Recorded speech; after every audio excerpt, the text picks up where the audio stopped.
Today, we're going to talk about a brand new security threat that has, well, a ghost in the machine. I mean that literally. We've got a vulnerability with roots buried deep in the past that has somehow found a way to haunt modern systems. So, let's get right into it.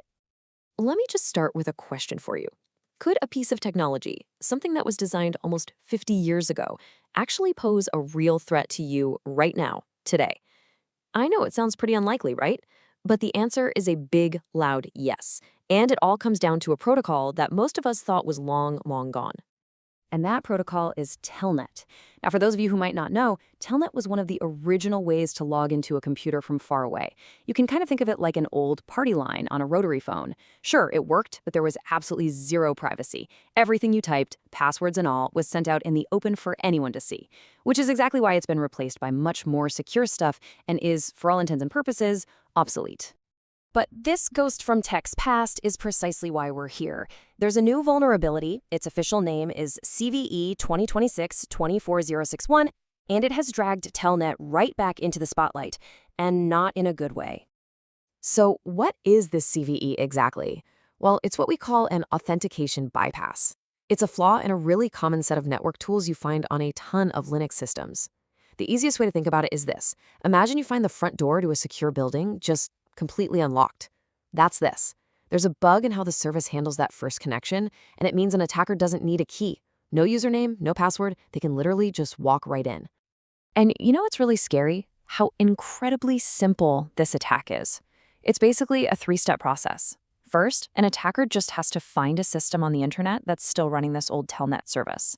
Second, they use this specific flaw to completely skip the login screen. And third, that's it. They're in. They have direct, hands-on keyboard access to the machine. And this really gets to the heart of why this is so dangerous. As the security researchers who found this point out, these types of flaws are a huge deal because they don't just give an attacker a little piece of data, they give them the keys to the whole kingdom. Interactive access means they can run commands, steal files, poke around for other weaknesses, and, potentially take over the entire system. So this leads to the most important question, right? Who is actually still running this ancient technology? You might be surprised. Let's take a look at the kinds of systems that are most likely to be vulnerable. Look, the risk probably isn't with your brand new top-of-the-line servers. No, this danger is lurking in the dark, dusty corners of a network. We're talking about old servers that were never turned off, embedded systems like industrial controllers or even office printers that nobody ever thinks to update, and especially development machines that were set up quickly and never properly secured. And that right there, that is the main takeaway.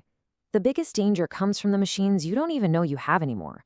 These are the forgotten hosts, the ones that were set up years ago and have never been patched or properly managed since. They are the absolute perfect target for an attack like this. Okay, so we get the problem. It's serious. But the good news is, there are very clear, very direct ways to fix it. Let's walk through the immediate and long-term actions you can take to make sure this door is locked for good.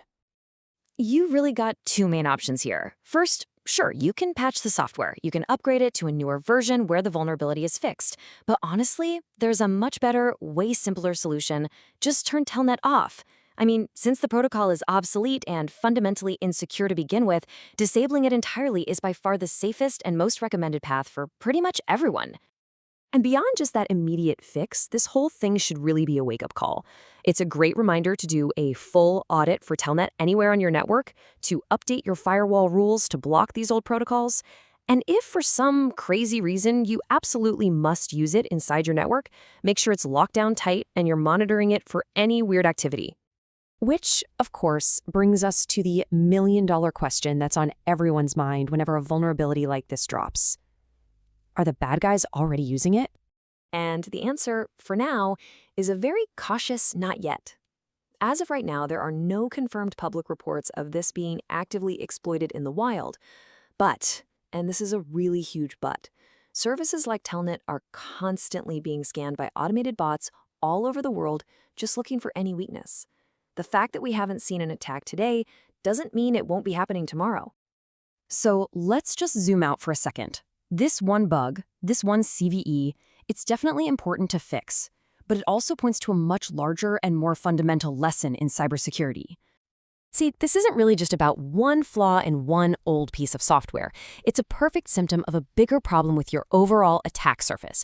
You can think of your attack surface as the sum of all the doors and windows, all the possible entry points an attacker could try to get through to access your network. And that's why the real long-term solution is something called attack surface management. It's this continuous, ongoing job of finding all those potential entry points, especially the forgotten ones, and then systematically closing them off. It's all about making sure you don't have any of these old unlocked doors like Telnet just sitting there waiting for someone to come along and find them. And that really brings us to our final thought. This one vulnerability in a 50-year-old protocol, it was discovered, and thankfully it can be fixed. But it leaves us with a really critical, lingering question that I think we should all be asking ourselves. What other unlocked doors are sitting on your network right now, just waiting to be found?